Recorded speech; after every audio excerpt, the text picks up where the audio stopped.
I woke to the low hum of machines and a ceiling that wasn't mine. For a heartbeat, I thought I was dreaming, until the pain in my ribs and the stiffness of my limbs reminded me that this was all too real. 3 months. That's how long I'd been gone. 3 months lost to darkness and silence. But the first thing I noticed wasn't a doctor or a nurse. It was emptiness. No family. No visitors. No one to tell me it would be okay. Just a folded note on the tray beside my bed. 5 words scrawled in my father's precise, controlled handwriting. We stopped paying. Good luck. I stared at it, feeling a mix of shock, hurt, and disbelief. Good luck. That's all they had left me. Not a single word of care, concern, or explanation. Just a cruel punctuation to a life I thought was shared with people who loved me. The nurse arrived a little later, her voice calm but careful. Miss Tanner, you've been out for 3 months. She hesitated. Your family, they haven't been able to come. I nodded silently, letting the tears prick at the edges of my eyes. I read that note again, over and over, the 5 words tattooed into my mind. We stopped paying. Good luck. Growing up, silence had never meant peace in my home. After my mother passed when I was 18, silence became a weapon wielded by my stepmother, Veronica. She didn't have to yell. She didn't need to. She could make you feel invisible with a single glance, a turn of her shoulder mid-conversation. My father absorbed it, my brother Landon mirrored it, and I learned to fight it the only way I knew, through relentless work, through invisible contribution. 15 years of building systems, drafting proposals, designing frameworks, all without credit, all ghosted by my family who took the applause. I convinced myself it didn't matter as long as my work existed somewhere unseen. Now, lying in a hospital bed, the truth hit me like a freight train. My mother had seen this coming. She must have. She had always been one step ahead, silent but planning, leaving behind instructions and safeguards I hadn't understood as a child. She had anticipated the family's capacity for betrayal. The door opened, and a shadow moved across the floor. My heart jumped. Hope surged foolishly. Maybe my father, maybe Landon. It wasn't them, Miss Tanner, said a calm voice. Daniel Price, my mother's estate lawyer, stepped inside. Behind him, a tall man in a perfectly tailored suit. Eyes sharp, body posture controlled, like he was evaluating every detail of the room before stepping further in. We've been waiting, Daniel said. My voice cracked. Where's my family? Daniel's jaw tightened. The stranger spoke, measured and deliberate. Your father has moved to erase you completely. Board meeting in 3 days, San Francisco. He intends to remove you from all strategic authority, all influence, all access tied to your mother's legacy. I tried to swallow, tried to breathe. He can't do that. That's exactly what he thinks, Daniel said. But he underestimated someone, you. He reached into his briefcase, pulling out a set of papers, signed documents, declaring me mentally incompetent, permanent, signed while I lay unconscious. My ribs burned, not from the accident, but from the weight of betrayal. Daniel's voice dropped. Your father thought he could bury you, but your mother prepared. Years ago, she created a trust, activation clause, abandonment during incapacitation, nearly $1 billion in assets, and controlling shares transferred directly to you if this scenario unfolded. And the note they left you satisfies the condition. I felt a chill, followed by an unexpected warmth. Rage, relief, determination, all braided together, tightening inside me like a coiled spring. Ethan Ward, the stranger, stepped forward. The board assumes you're powerless. They think you're lying in a hospital bed, erased from the company and from history. But they don't know the truth. You need proof of your contributions, your authority, your existence. For hours, Daniel and Ethan helped me compile every piece of evidence. Internal records, strategy drafts, payment logs, timestamps, everything that documented the work I had done silently for years. Projects Landon claimed, proposals he presented, systems I designed, all traced back to me. By the time morning light crept into the room, we had every detail ready. Every line of code, every document, every email, every proof of my work meticulously cataloged. My mother's trust clause, highlighted in red ink, anchored it all. I still couldn't walk, still couldn't move freely. But I had power, and for the first time since waking, I felt the sharp clarity of control. The summit arrived. The hotel ballroom buzzed with executives, board members, journalists. My father, Veronica, and Landon were center stage, ready to announce the new restructuring. I moved through the crowd silently, badge in pocket. Accompanied by Daniel and Ethan, no one recognized me at first. Not until I stepped into the light, onto the stage, a collective gasp rippled across the room. My father's smile faltered. Veronica's mask cracked. Landon froze, the arrogance slipping away. "This is inappropriate," he snapped, voice trembling as he approached the microphone. "No," I said, calm and steady. "What's inappropriate is declaring me mentally incompetent while I lay unconscious. What's inappropriate is abandoning me to erase my existence while taking credit for the work I built." I held the folded note high, 5 words that had haunted me now sharp as a blade. "We stopped paying." "Good luck." Daniel handed me the trust documents. Ethan activated the presentation. Screens behind us lit up with incorporation papers showing me as the majority owner, followed by the trust clause, and then logs proving every project, every system, every innovation. The murmurs rose. Board members leaned forward. Journalists whispered. My father lunged toward the podium. "That information is private," he barked. "No," I said, voice cutting through the tension. "It's the truth, and it belongs to me." Within minutes, the vote of no confidence passed. My father, Veronica, and Landon were stripped of authority, reassigned, marginalized. I didn't cheer. I didn't gloat. I simply accepted my mother's legacy quietly, with dignity, as she would have later. I returned to the hospital room. Machines gone, sheets fresh. The emptiness was gone too. Silence was no longer a weapon. It was the space where truth gathers strength. I hadn't destroyed my family. I had reclaimed myself. And for the first time, I felt alive. The morning air in San Francisco was crisp, but it didn't reach me. I moved through the quiet corridors behind the main hall with Daniel and Ethan at my sides, the weight of everything that had happened pressing against my ribs. 3 months ago, I had been helpless, abandoned, erased. Today, I held the power to rewrite every line of my story. And yet, the thought of facing them, the people who had once called themselves my family, was terrifying in a way I hadn't expected. The ballroom had emptied overnight, but the summit resumed by noon, the city's pulse continuing around us as if nothing had shifted.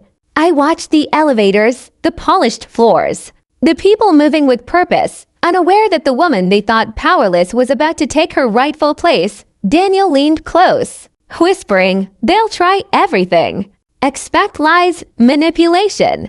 They'll act like nothing happened, like you never existed. You must become precise, ruthless only in execution, never in emotion." Ethan added, "You don't need to fight them with anger.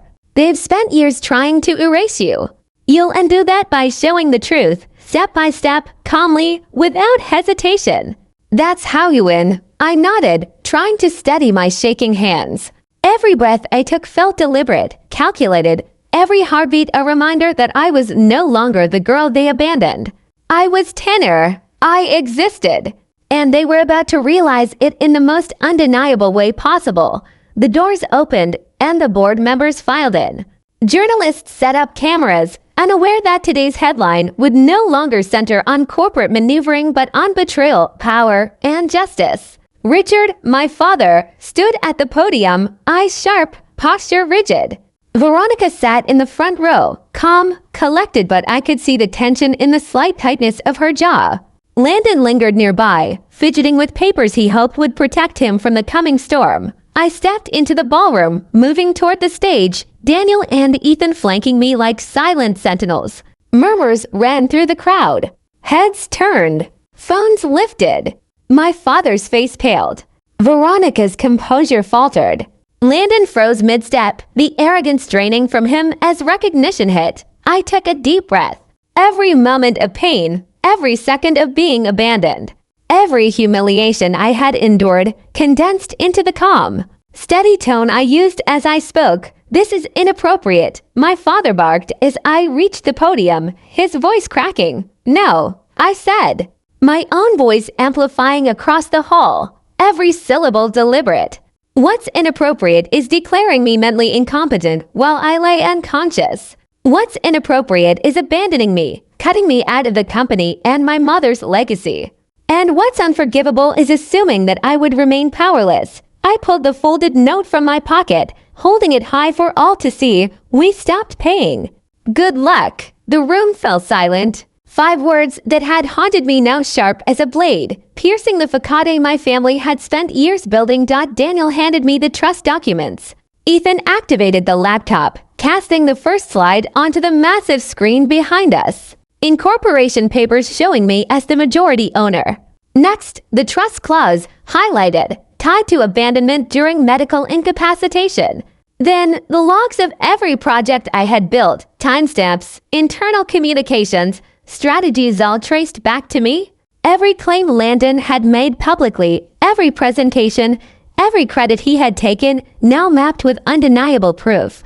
The whispers rose into murmurs, murmurs into shocked gasps. Journalists began typing frantically, capturing every detail. Board members leaned forward, some gripping the edge of their chairs. My father's hands trembled slightly as he tried to regain control. "That information is private," he snapped, stepping toward me. "No," I said calmly. "It's the truth. It's what's real. And it belongs to me." I opened Martin Cole's notebook, the one kept by an unassuming security guard who had witnessed everything I had built, documented every late night, every unseen contribution. "This," I said, holding it up, "is a record kept by someone who had no reason to protect me, no reason, except integrity. Someone who watched you erase me for years." Veronica's hand flew to her chest. London's face had drained of color. My father's voice caught in his throat. He had believed his actions invisible, irreversible.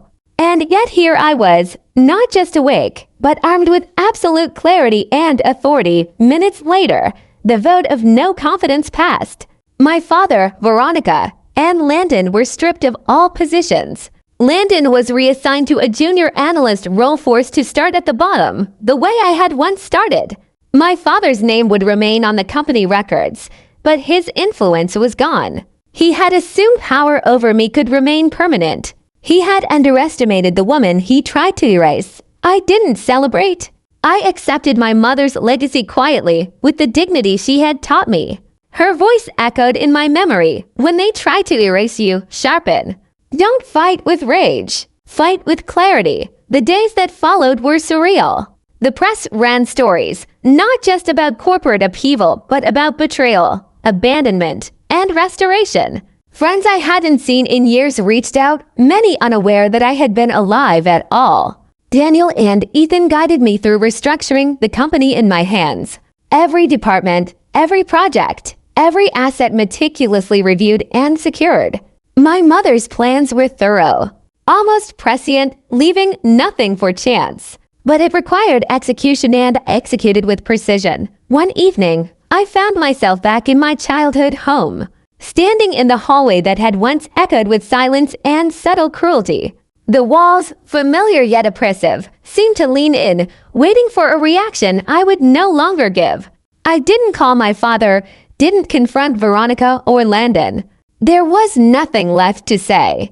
Their betrayal had been exposed, their influence removed, their power neutralized. Silence was my ally now. Peace was my own. Months later, the company thrived. My leadership was quiet but firm. Systems I had designed long ago now bore my name officially, and every employee who had witnessed my work silently for years now saw me publicly recognized. My mother's foresight had given me the tools to reclaim not just what was mine legally, but what had been stolen from me emotionally: respect, authority, identity. I learned that revenge wasn't about rage. It wasn't about destroying them. It was about restoration. reclamation, and the quiet satisfaction of truth prevailing. Each board meeting, each press release, each decision I made carried the weight of years of silent work, of unseen struggle, of enduring pain. And each carried my voice finally heard, my contributions finally recognized. Tanner Mercer had been abandoned, erased, betrayed. But Tanner Mercer had returned, whole and unshakable. A living testament to the power of preparation, intelligence, and unyielding resolve. I walked along the balcony overlooking the city at night, the lights glittering like a sea of stars. I whispered to myself, "We are back, Mom. We're exactly where we belong. And for the first time since waking, I truly believed it.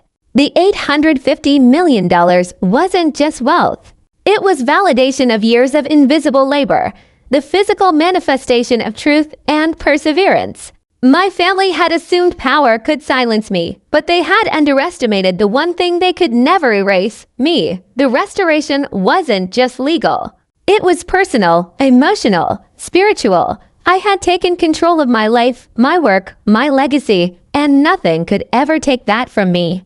The board, the press, the city, they would remember this moment as a corporate shakeup. But I knew it for what it truly was, justice. Silent but absolute, delivered not through anger, but through unwavering clarity and preparation. In the quiet that followed, Daniel and Ethan stood beside me, but I no longer needed guidance. I had inherited not just my mother's fortune, but her vision, her discipline, her wisdom. Every challenge ahead would be met with that same unwavering calm. And so, as the city below carried on, oblivious to the battles fought in boardrooms and hospital rooms, I finally allowed myself a long, deep breath. I hadn't just survived. I had returned. I had reclaimed. I had won not through vengeance, but through the quiet, unassailable power of truth. Tanner Mercer was no longer a ghost behind the walls of a company, a silent contributor erased from history. She was alive, recognized, and unstoppable. And as long as I held that truth, the $850 million was more than a fortune. It was a testament, a legacy, a promise that I would never again be invisible. The room was silent, not threatening, not oppressive, just quiet, steady, powerful. And for the first time, silence felt like victory. Thanks for watching.